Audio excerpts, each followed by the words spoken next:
तो आज का जो हमारा टॉपिक है यह ट्राइंगल से क्वेश्चन नंबर 5 है, exercise 7.4। In the given figure P R is greater than P Q and P S bisects angle Q P R. तो हमारे पास एक फिगर दी है पी क्यू आर, जिसमें क्या है पी आर जो है वो ग्रेटर देन है पी क्यू से, और पी एस जो क्या कर रही है bisect angle Q P R को। ये जो हमारे पास पी एस है ये बाइसेक्ट कर रही है किसको, एंगल क्यू पी आर को। यहाँ पर पी को ये बाइसेक्ट कर रही है। Prove that angle P S R greater than angle P S Q. तो हमें ये प्रूव करना है जो हमारे पास कौन सा एंगल है पी एस आर, क्या ये ग्रेटर देन है किससे, एंगल पी एस क्यू से है। तो हमें इनके एंगल्स के मैंने नाम दिए हैं, जैसे मैंने पी दो इक्वल पार्ट्स में डिवाइड हो चुका है, इसको मैंने नाम दिया एंगल 1 एंगल 2। तो यहाँ मैंने एंगल 3, यहाँ 4, यहाँ 5 और यहाँ 6।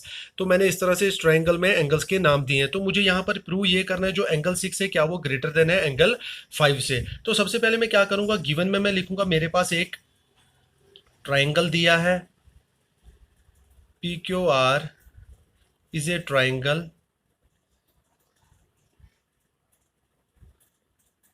इन विच, जिसमें क्या दिया है पी क्यू आर हमारे पास ट्राइंगल है जिसमें क्या है जो पी आर है, मैं लिख सकता हूँ जो पी आर है वो ग्रेटर देन है पी क्यू से, एंड एंगल 1 जो है वो किसके इक्वल है, एंगल 2 के।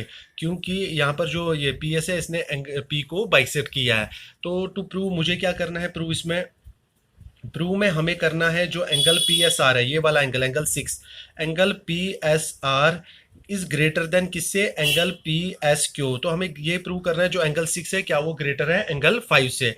तो प्रूफ में हम क्या करेंगे, सबसे पहले हम लिखेंगे जो हमारे पास ट्राइंगल पी क्यू आर दिया, तो मैं ऐसे लिखूंगा in triangle P Q are. अगर आप देखोगे इस ट्राइंगल में मुझे क्या दिया है, सबसे पहले जो पी आर है वो ग्रेटर देन किससे है, पी क्यू से। तो मैं लिख सकता हूँ जो पी आर है वो ग्रेटर देन है किससे, पी क्यू से। तो मुझे ये भी पता है ट्राइंगल में अगर कोई ग्रेटर साइड होती है एक ट्राइंगल में तो उसका अपोजिट एंगल भी ग्रेटर होता है। तो मैं यहाँ लिख सकता हूँ कि जो मेरे पास पी आर के अपोजिट में कौन सा एंगल आ रहा है, अगर मैं पी आर के अपोजिट में एंगल देखता हूँ तो मेरे पास पी आर में कौन सा अपोजिट एंगल आ रहा है, एंगल 3। तो मैं लिख सकता हूँ यहाँ पर पी आर की जगह एंगल 3, और पी क्यू का एक अपोजिट कौन सा आ रहा है, एंगल 4। तो मैं यहाँ लिख सकता हूँ जो एंगल 3 है वो है greater than, P R is greater than. तो पी आर के अपोजिट कौन सा एंगल आ रहा है मेरा, पी आर के अपोजिट आ रहा है मेरा एंगल 3। तो मैं लिख सकता हूँ angle 3 is greater than angle 4। तो इस तरह से यहाँ पर मेरा निकल चुका है जो एंगल 3 है वो ग्रेटर देन है एंगल 4 से। तो यहाँ पर मैं रीजन क्या दूंगा, मैं लिखूंगा यहाँ पर रीजन, हम रीजन देंगे यहाँ पर angle opposite to longer side is greater, longer side is greater. तो हमें पता है कि अगर ट्राइंगल में कोई लॉन्गर साइड होती है तो उसका अपोजिट एंगल क्या होता है, ग्रेटर होता है। तो यहाँ पर हमारे पास आ चुका है जो एंगल 3 है वो ग्रेटर देन किससे है, एंगल 4 से। तो इसके बाद साथ में हमें ये भी पता है आल्सो एंगल 1 जो है वो किसके इक्वल है, एंगल 2 के। क्योंकि यहाँ पर मैंने गिवन में ही लिखा है, क्योंकि हमें गिवन में दिया है because P S bisects, P S ने किसको बाइसेक्ट किया है, पी एस ने बाइसेक्ट किया है किस एंगल को बाइसेक्ट किया है, पी एस ने एंगल क्यू पी आर को। तो मैं लिख सकता हूँ क्यू पी आर, ये जो बीच में पी आ रहा है इसको बाइसेक्ट किया है, इसलिए मैंने इन पी के दो इक्वल पार्ट्स में पी डिवाइड हो चुका है तो मैंने इनका नाम दे दिया एंगल 1 और एंगल 2। तो अभी हमारे पास हम लेते हैं नेक्स्ट ट्राइंगल। हमारे पास जो ट्राइंगल दिया है इन ट्राइंगल, मैं ये लिख सकता हूँ in triangle P Q S. जो मेरे पास ये वाला ट्राइंगल है पी क्यू एस, अगर आप इस ट्राइंगल में देखोगे तो इस ट्राइंगल में अगर आप देखोगे एक्सटीरियर एंगल कौन सा है मेरे पास, तो मैं अगर देखूंगा इस ट्राइंगल में मेरे पास एक्सटीरियर एंगल 6 है। तो मैं लिख सकता हूँ जो मेरा एक्सटीरियर एंगल 6 वो किसके इक्वल होगा। तो हमें पता है जो एक्सटीरियर एंगल होता है, जो एक्सटीरियर एंगल के साथ में एडजेसेंट एंगल होता है ट्राइंगल के अंदर, उसके जो अपोजिट दो एंगल होते हैं उनके सम के इक्वल होता है। तो अगर देखेंगे यहाँ पर एडजेसेंट एंगल 6 है तो इसका सॉरी एक्सटीरियर एंगल हमारे पास 6 है, तो इसका एडजेसेंट एंगल कौन सा आ रहा है ट्राइंगल में, एंगल 5। तो एंगल 5 के अपोजिट कौन से दो एंगल आ रहे हैं, एंगल 1 और एंगल 3। तो मैं लिख सकता हूं जो एंगल 6 होगा वो किसके इक्वल होगा, एंगल 1 प्लस एंगल 3। तो इसको मैं दे देता हूं इक्वेशन को नाम इक्वेशन फर्स्ट। तो इसको मैं लिख लेता हूं इक्वेशन फर्स्ट।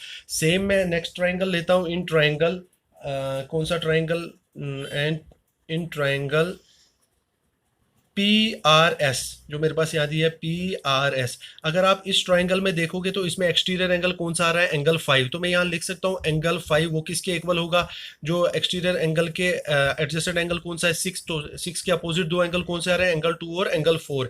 तो मैं कह सकता हूँ इन दो एंगल्स का सम जो होगा वो एंगल 5 के इक्वल होगा। तो मैं लिख सकता हूँ एंगल 2 प्लस एंगल 4।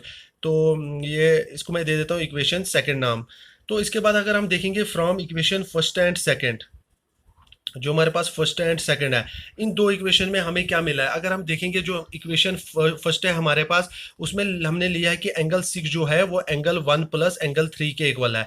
तो जो इक्वेशन सेकंड है एंगल 5 जो है वो किसके इक्वल है, एंगल 2 प्लस एंगल 4। तो अगर अब यहाँ देखोगे हमने यहाँ पर लिखा है जो एंगल 1 है वो किसके इक्वल है, एंगल 2 के। तो मैं यहाँ मान के चलूंगा अगर जो मेरे पास ये एंगल 1 है तो मैं यहाँ एंगल 2 यहाँ भी लिख सकता हूँ, क्योंकि मैंने यहाँ पर मेरे को स्टेटमेंट में दिया था जो PS है उसने क्या किया है, एंगल P को बाइसेक्ट किया है। तो एंगल 1 जो है वो एंगल 2 के इक्वल है। तो मैं यहाँ एंगल 1 के बदले में एंगल 2 लिख सकता हूँ। तो अब अगर आप यहाँ देखोगे मेरे पास क्या आ गया, angle 2 plus angle 3, angle 2 plus angle 4।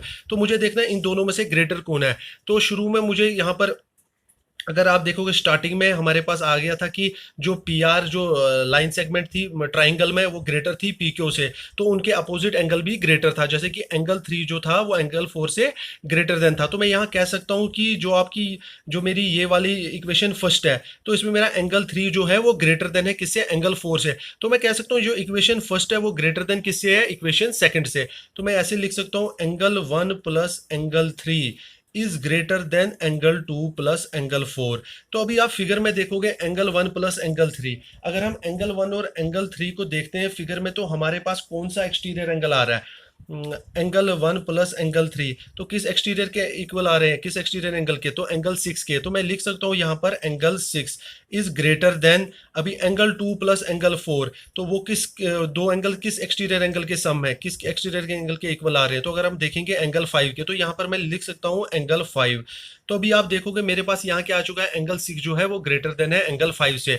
तो अगर आप देखोगे मुझे फिगर में यही दिया था कि क्या एंगल 6 जो है वो ग्रेटर देन है एंगल 5 से। तो मैं इसके ऐसे भी लिख सकता हूँ देयर फोर एंगल 6 को हम ऐसे भी लिख सकते हैं PSR is greater than PSQ। तो मैं यहाँ ऐसे लिख सकता हूँ angle PSR is greater than PSQ, angle PSQ। तो मुझे इस क्वेश्चन में यही प्रूव करना था कि जो एंगल PSR है क्या वो ग्रेटर देन है एंगल PSQ से।